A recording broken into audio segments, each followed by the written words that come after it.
Free Me TV, man, what's going on? Welcome back. Second installment to Prisoner of Love, Season 1, Episode 2. So, we're going to be breaking it down today. I broke down Episode 1. If you haven't caught that, please do before you catch this here, or you're going to be confused as hell. Here again, we open up with Chelsea finding out from Ashley about Manuel and his playboy status, and reading those letters and such that Chelsea shares, is a flashback, and again, it gives me a perspective of some of the damage that I've caused and some of the things that I've done when I've been a Manuel type. So, for those that I've made feel like Chelsea feels, I truly am sorry. I really am sorry for the things that I've said and done, the manipulative ways that I've treated people in order to get some of the things that I needed or that I thought that I needed during my survival. Again, this is why I do the show, is to get people to understand the type of environment that extreme incarceration, puts us in. The physiological changes, the psychological changes, the mental stress that we go through. A lot of trauma involved through extreme, lengthy incarcerations. I feel Chelsea's pain because here you have this woman who thought that something was real, and the whole time the other party didn't ever even think that it was real.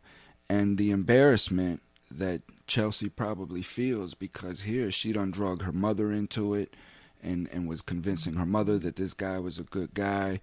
All of these things, these are hard realities, and if there's other people out here that are watching this, that have done the things that Manuel have done, that I have done, I hope you feel, the sentiment of what it is that I'm trying to say, Okay, bam, we zoom to the Midwest and we meet Elantra. Cute Elantra with the pretty skin. So we meet Elantra and we find out that she has been going with Bryce for 4 years now. Bryce is incarcerated. So we find out that Bryce is coming home in a week. And they've been together for 4 years and he's been locked up. She runs through how she met Bryce and hooked up with him. Bryce is in on a dope charge and a gun charge.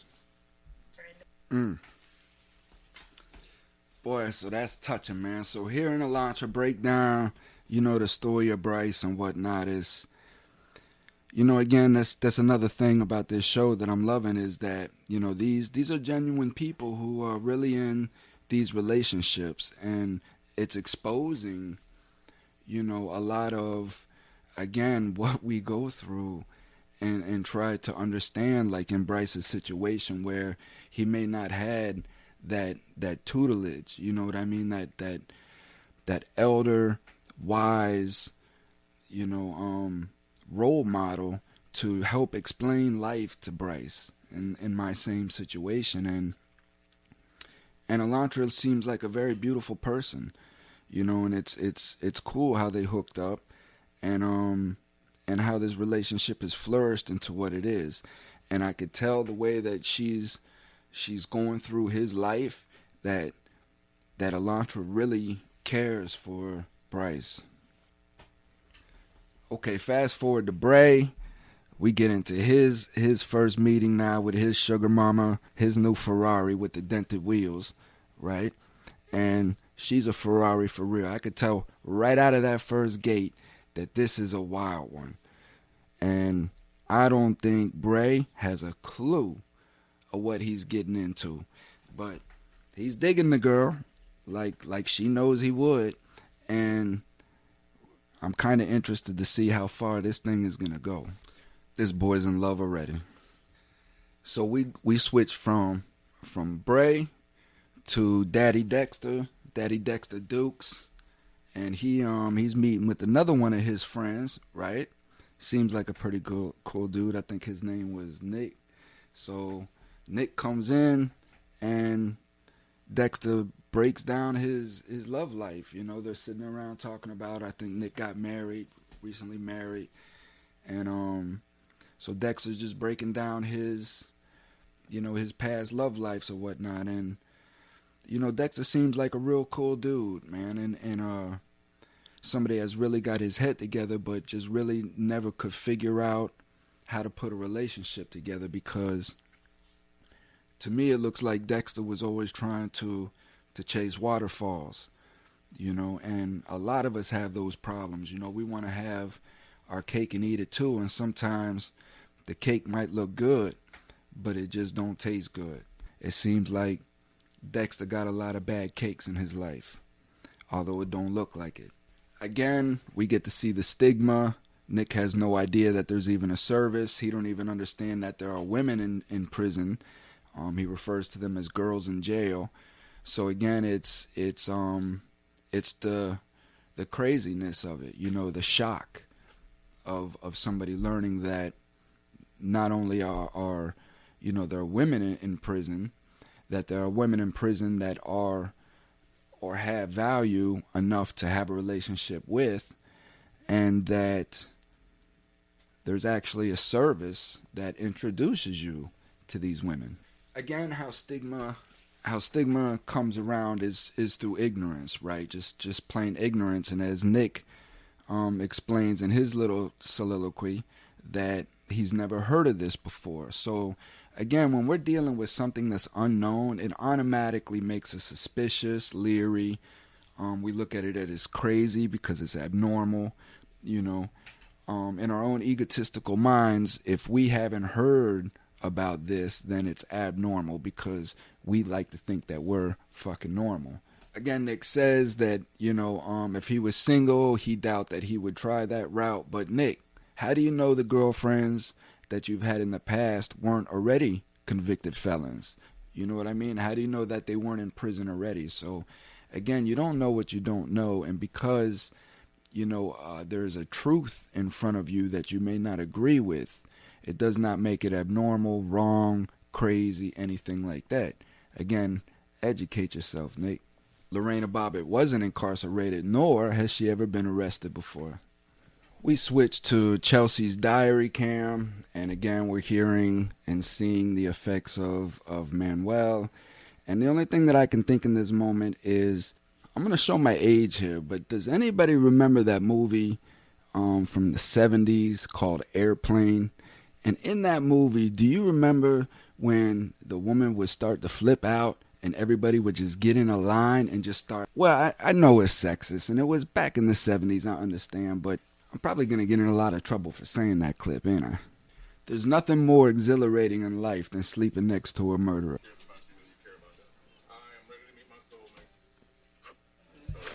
Now we're sitting at lunch with Dexter and Chelsea, and Dexter's actually going through his profiles.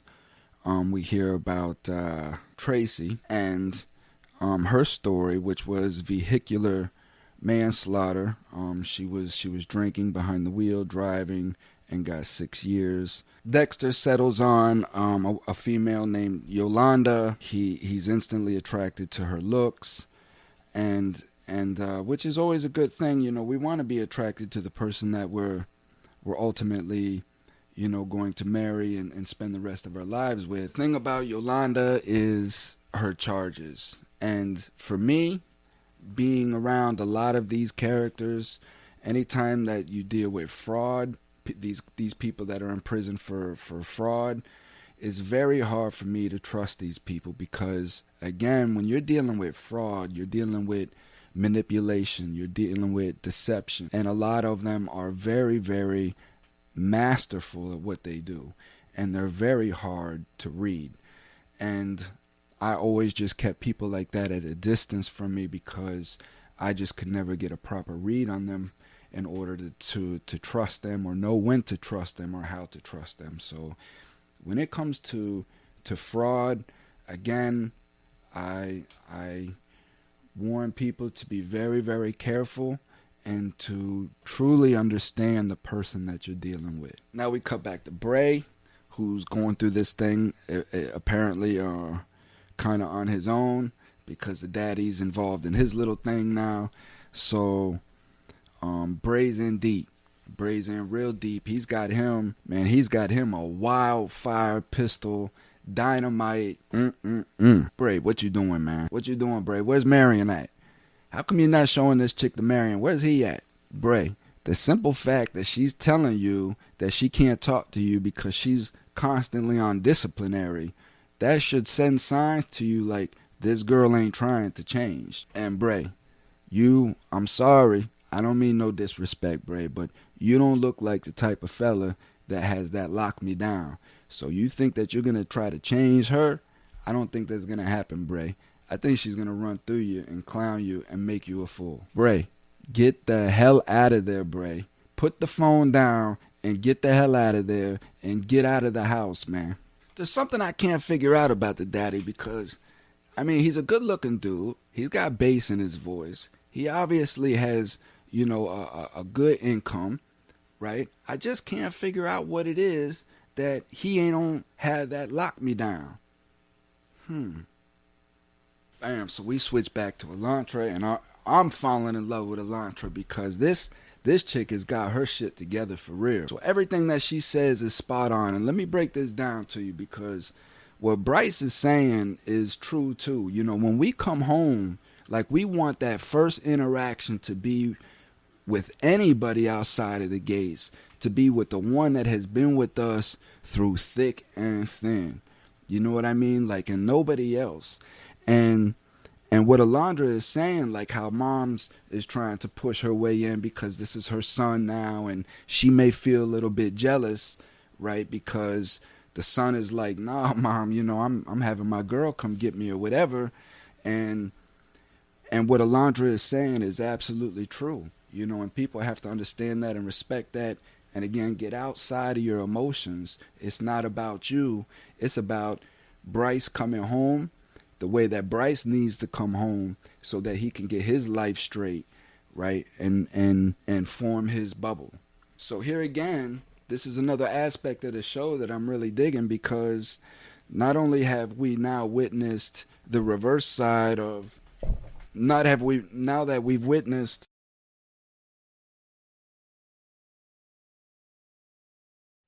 So what's great about this show is that we're getting a whole different aspect again, right, of what coming home from prison is really, really like. So again, we got to see, Chelsea and what she went through with Manuel. We also are getting to see, an actual couple coming home that has, like I said from the very beginning, that formed over amount of years. So these people know each other, right? Bryce and Alondra, they know each other in and out, and see, they haven't had, as far as what I've seen so far, that real physical relationship yet.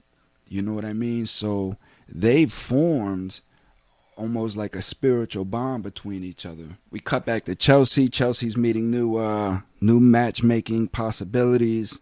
And we get introduced to Michael, who is obviously showing himself as a Manuel 2, reinforced, all with a new ego blast. We have Michael, who has described himself as a recovering addict of some sort. Michael's displaying all the panache of stereotypical inmate. The tight thermals, the cut body, the nice build, good looking dude, very brash, very bold, outspoken, speaks their mind, how they see it or how they want. Again, this is how what you're witnessing, the overwhelming hypnosis that we can have over people instantly. So now we cut back to Bray. Bray's finally on the phone with Arlette. Arlette's talking about taking acid, looking at the sky, doing all kinds of crazy stuff.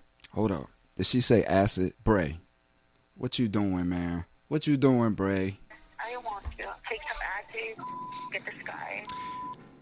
Take some acid and look at the sky. Yeah. Hey, listen, I got another call. I got to call you back, okay? That's how you do it, Bray. Bray, get the hell out of there, Bray. No.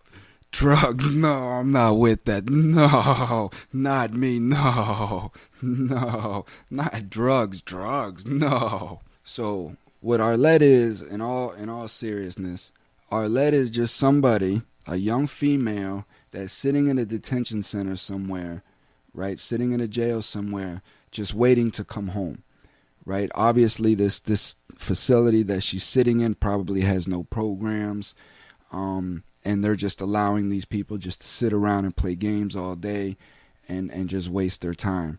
And that's all Arlette is doing, is just waiting to come home. You have so many inmates that are just in there waiting to come home. And that's what Arlette is doing. And she's planning already the things that she wants to do when she gets home. She can't wait to get home and do these things. Bray's like the man trying to hold the gate closed with a stomping elephant coming through. That's who she needs, somebody sober she can go get that money from. Yeah, kick back with nice music. Yeah, baby, yeah. I gotta run to the store real quick. Yeah, deep voice. Sell her, Bray, sell her. Let me go ahead and serenade you with something sweet, something nice. Bray, get the hell out of there, Bray.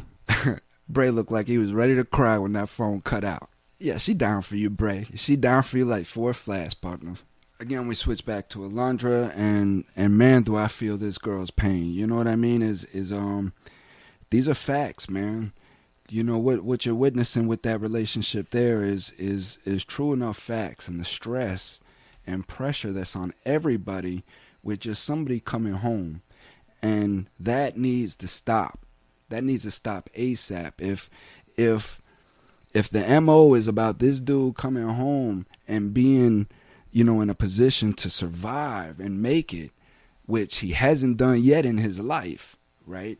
So if that's the agenda and if that's the MO, then we have to understand that we're putting pressure on everybody. We're putting pressure on Alondra, who, again, she don't even know this dude outside of prison.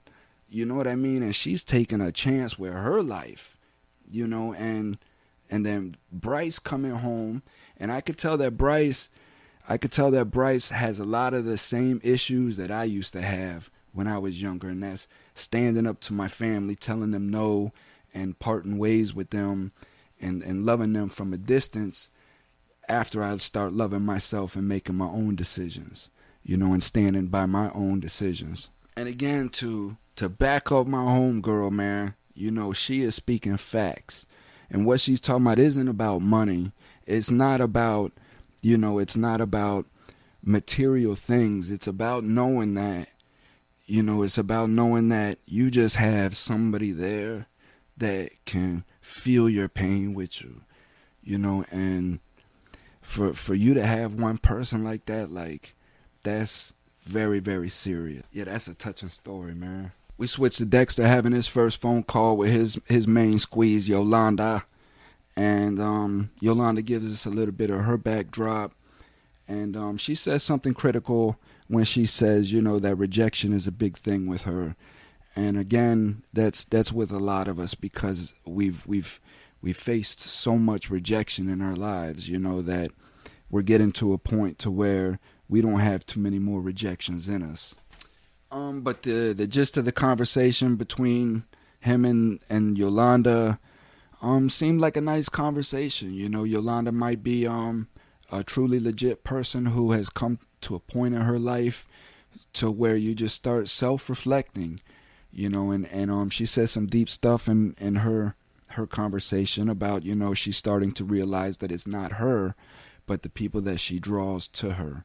And again, that's something that we all have to come to grips with at some point, that we draw what we put out.